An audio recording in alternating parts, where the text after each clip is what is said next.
In a world where trade wars have sparked economic uncertainty and regional rivalries, the United States has just pivoted, lowering tariffs on Japanese goods to 15% under a new trade agreement. Former President Donald Trump, who once fueled tariff battles with key partners, is now touting the deal as a historic correction. But behind the fanfare lies a complex web of strategic recalibration in Asia's high-stakes economy.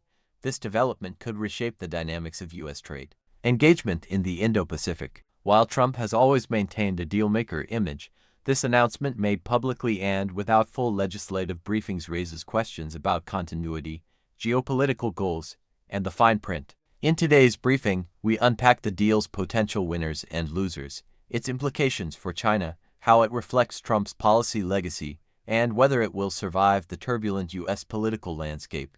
Trump announced that the U.S. and Japan have finalized a bilateral trade deal that reduces tariffs to 15% across a broad set of sectors, including automobiles, semiconductors, agricultural goods, and digital services. Although details remain limited, the declaration signals a departure from Trump's historically protectionist posture, particularly during his first term.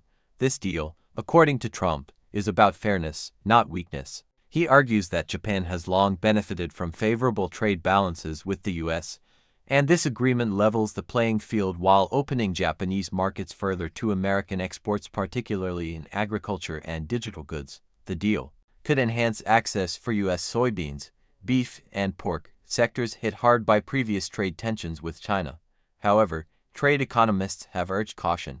Without a full text, it remains unclear whether these are blanket tariff drops or sector-specific negotiations, and whether this represents a multilateral shift or an isolated diplomatic breakthrough. This deal does not happen in a vacuum. The Indo-Pacific is the most economically dynamic and politically sensitive region on the planet, with China expanding its Belt and Road Initiative and the U.S. bolstering ties through QUAD alliances with Japan, India, Australia. This deal signals that America's economic competition with Beijing is far from over.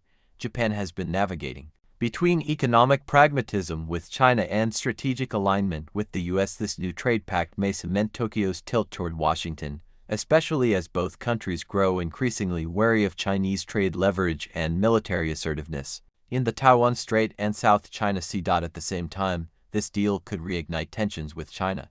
Beijing may see it as part of a U.S.-led containment strategy cloaked in economic policy.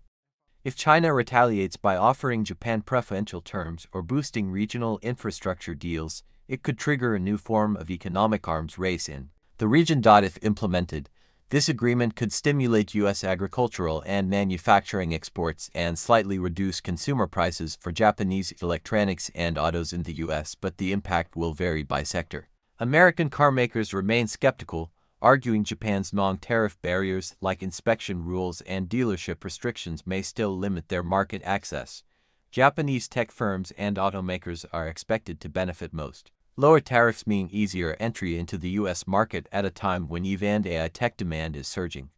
Companies like Toyota, Sony, and Toshiba could see bottom-line improvements, especially if the U.S. fast-tracks approval for certain semiconductor and AI components. However, small U.S. manufacturers and domestic producers may face intensified competition, especially in textiles, machinery, and electronics. Some unions and trade protection advocates warn that while the deal may boost GDP, it could undercut American labor protections, an issue sure to ignite debate in Congress.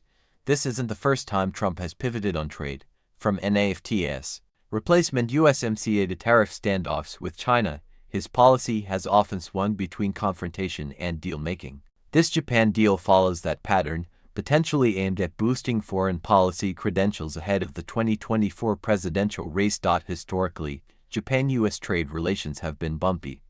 The 1980s were marked by voluntary export restraints and U.S. accusations of unfair currency manipulation. This new deal appears to put those disputes to rest for now by recentering the partnership on mutual Indo-Pacific strategy rather than adversarial trade mechanics. Whether this new U.S. and Japan trade agreement marks a genuine policy breakthrough or a strategic campaign move, it is undeniably significant. At a time when U.S.-China competition defines global politics, forging a deeper trade bond with Japan sends a powerful signal. But the details and global reactions will determine whether This pact shapes the future or fades into political history.